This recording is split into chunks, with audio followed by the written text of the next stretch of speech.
basic route is to touch the top and bottom of the major land masses, working my way south and then east.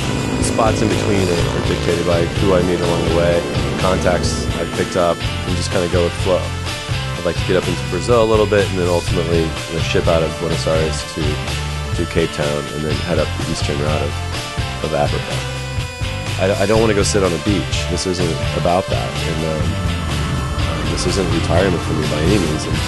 And I don't know exactly what'll be left when I get back, but this has turned into to be a very important thing for me, and I think it's worth it. There's something called a carnet de passage, which is a guarantee that you will not sell your bike in the country you're visiting. This carnet will eliminate the need for you to basically come up with cash value of your bike as you enter the country, and then theoretically, as you leave, you get that money back, which you don't really want to do that in some of these countries. North and South America don't really require the carnet anymore, but when you get back from your trip and all the countries are stamped in and out and it's all where it should be, you get your money back, or they release the line of credit. So what I'll end up having to do is write a check to the Canadian Automotive Association, who runs it for North America, basically the value of my bike, and that's a guarantee that I will bring the bike back with me.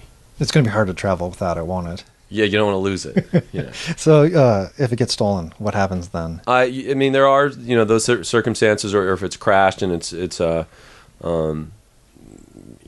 worth bringing back. Police reports, and you're just a trail of paperwork and make sure everything's taken care of. So do you have experience doing this at all, or are you just sort of this is gonna be trial by fire? Trial by fire. I've ridden bikes off and on over the years, but when I decided to do this, I didn't have a bike. I did not have one for a few years. From that point, I went out and bought a BMW, kind of play around with some of the weight, and then I got a GS 1100 with like 85,000 miles on it, noisy gearbox, but it was a good bike, and rode it throughout Washington a little bit, and got into a rally, and there was a good clinic with Jimmy Lewis there, right? And did that, and really felt good with the bike, and I loved the weight in that environment. The BMW is really nice and balanced. Once you lose that balance, I mean, they are heavy. So from that point, I decided on definitely taking a BMW, and then located a 2002 1150 Adventure. And for the past, I got that a year ago, and I've been outfitting that slowly over time.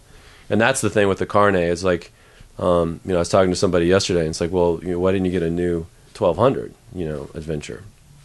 It's a $20,000 bike, and right now I'm going to be writing a check for the full value of the bike to the Canadian Automotive Association for this carnet, which they're going to sit on interest-free for 5 years.